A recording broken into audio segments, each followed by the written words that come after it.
You can't be serious about that, can you?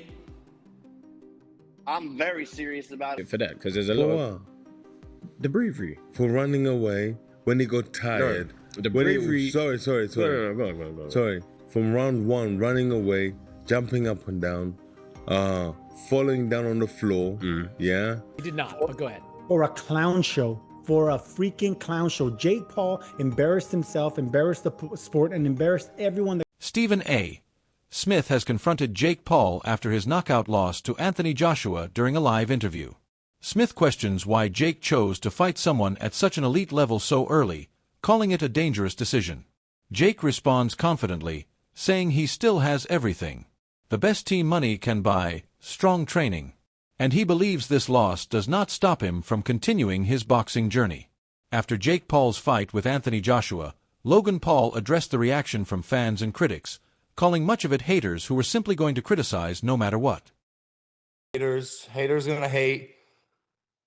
It's just the name of the game, you know. When you're operating at the high level that my brother and I are, the haters come with it. I mean, statistically speaking, part-timer, I think the narrative's dead. I've been showing up every single Monday for the past month and a half. I've wrestled in 4 out of the 5 times I was there. I won every single match. So, like, everyone who's yapping can now shut their trap because the narrative's dead. I mean, you brought the receipts. I think that the proof stands for itself. And you mentioned your brother. Jake went 6 rounds on Friday night with Anthony Joshua. I know how proud you are of him. You were in the hospital with him afterwards. You called him an absolute warrior and said on your Instagram that his broken jaw won't break his spirit. How did you think, and what did you think of how the fight went down? So, from strictly a logical point of view, I actually think it went down exactly as it was supposed to. I'm not sure anyone really thought that Jake was going to beat Anthony Joshua, but you have to understand, being his brother and in his close circle, he has this conviction that makes you believe, and he has this ability to defy reality and morph it into his vision of how it'll transpire that makes you think he'll win. However, like this was my opinion, this was a logical conclusion to the fight. The 2-time Olympian broke the influencer boxer's jaw. Like, okay, you know, we could have wrote it in a story and it would have made sense. That said, I think he did amazing. I'm incredibly proud of him. I think it was a net positive. I think He explained that competing at this level naturally brings scrutiny, and this fight was no different. Logan emphasized that while no one realistically expected Jake to defeat a 2-time Olympian, his brother's sheer confidence and determination made the effort remarkable. Even after suffering a broken jaw, Jake remained positive, joking and filming content in a hospital, showing his resilience and love for the sport. Logan highlighted that this kind of mindset, pushing through fear and adversity, is what drives Jake's continued success. Despite the loss, Logan sees the fight as a net positive, proving Jake's toughness and ability to take on challenges that most would never attempt, earning respect through perseverance rather than victory.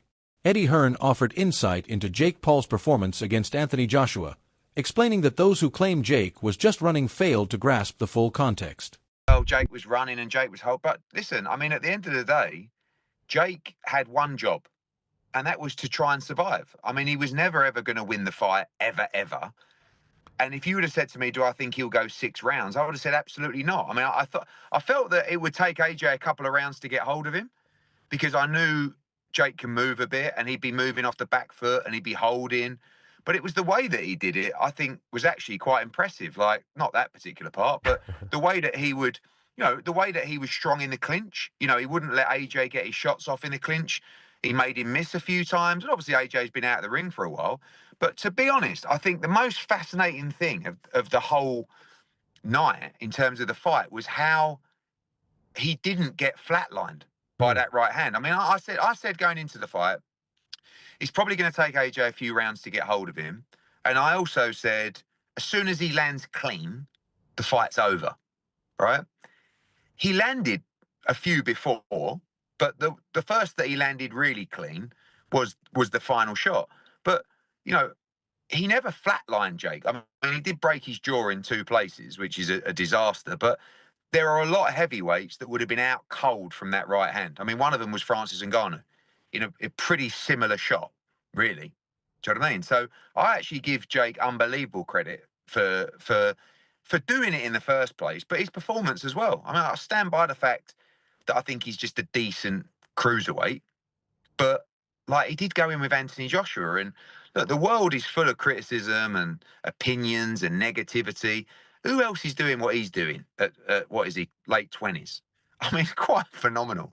I mean, the guy's a complete madman. I'm watching him come out to that ring walk, and he's a... From the beginning, it was clear that Jake had little to no chance of winning against a fighter of Joshua's caliber. So, his primary objective became survival. Hearn emphasizes that the real measure was how long Jake could last in the ring, and he exceeded everyone's expectations by lasting all 6 rounds. Many observers doubted he could endure even a few, yet he demonstrated remarkable resilience, managing to withstand the power and skill of a top-tier heavyweight. While Jake may not have been competitive in the conventional sense, Hearn stresses that simply surviving against an elite opponent is a notable achievement. Enduring 6 rounds under those conditions highlights Jake's toughness, mental strength, and ability to handle extreme pressure, making his effort impressive despite the loss. Stephen A. Before getting in the ring with him. And I think a lot of things were revealed inside the ring. You know, all the grabbing of the leg and stuff like that. That shouldn't have been. You know, that almost looked like, it reminded me of Troy.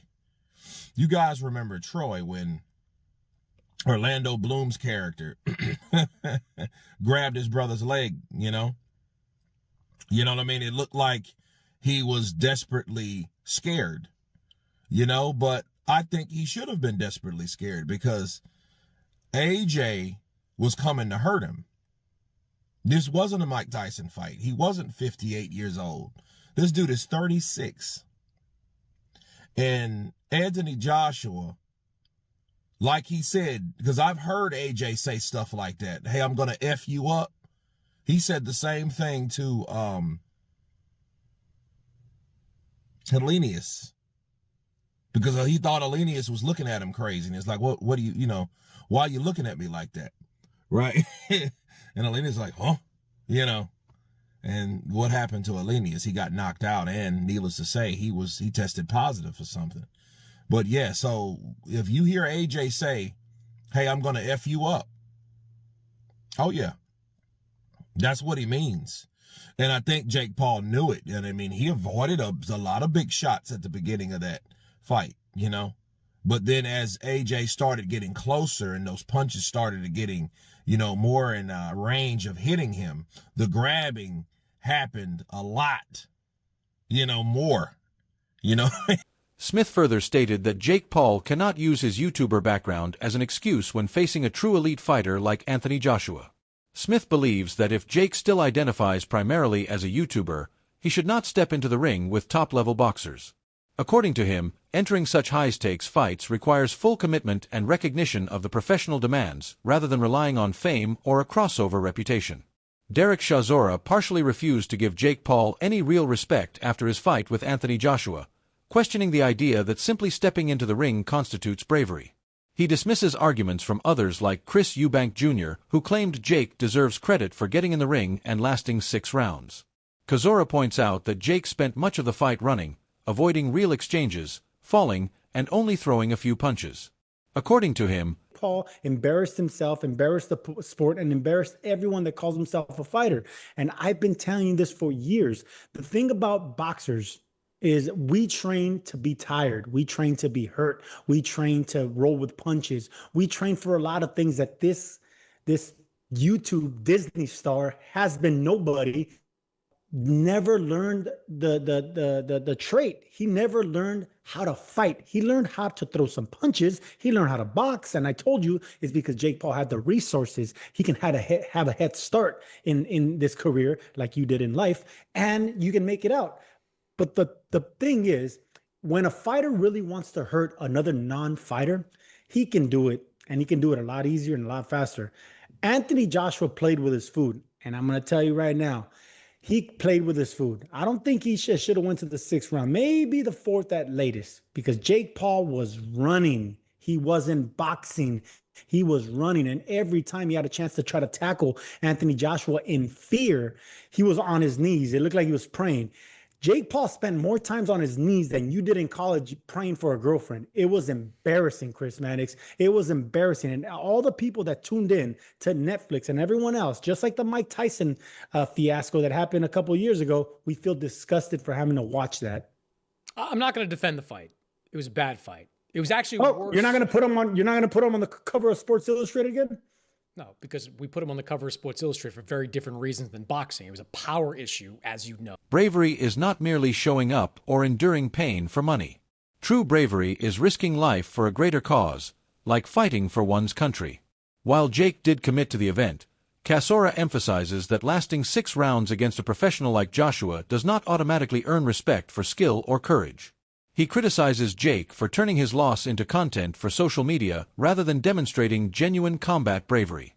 An analyst argues that respect should not be associated with Jake Paul in this situation. Anthony Joshua circumstance. I mean, a lot of people talking about the discredit it does to boxing. I don't put it in the category of boxing. I put it in the category of entertainment, and Anthony Joshua being introduced to America as a media star.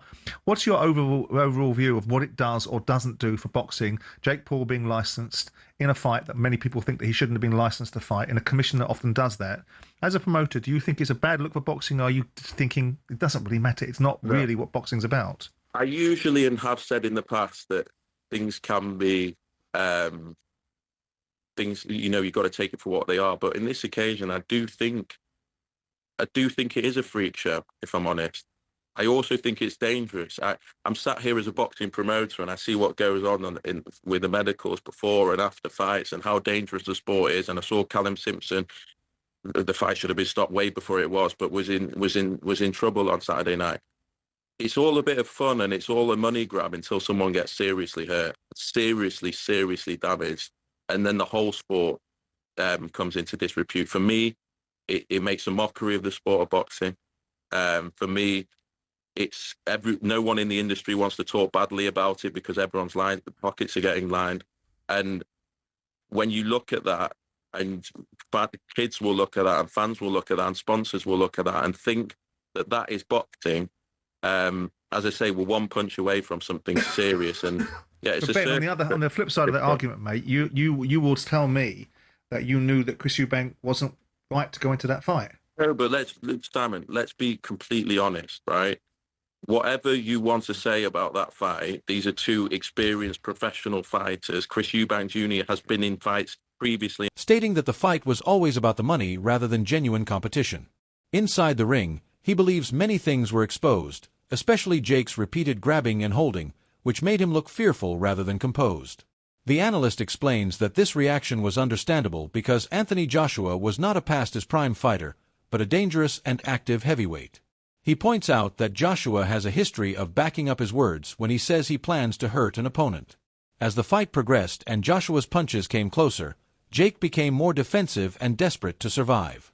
According to the analyst, this was not bravery or respect, but self-preservation.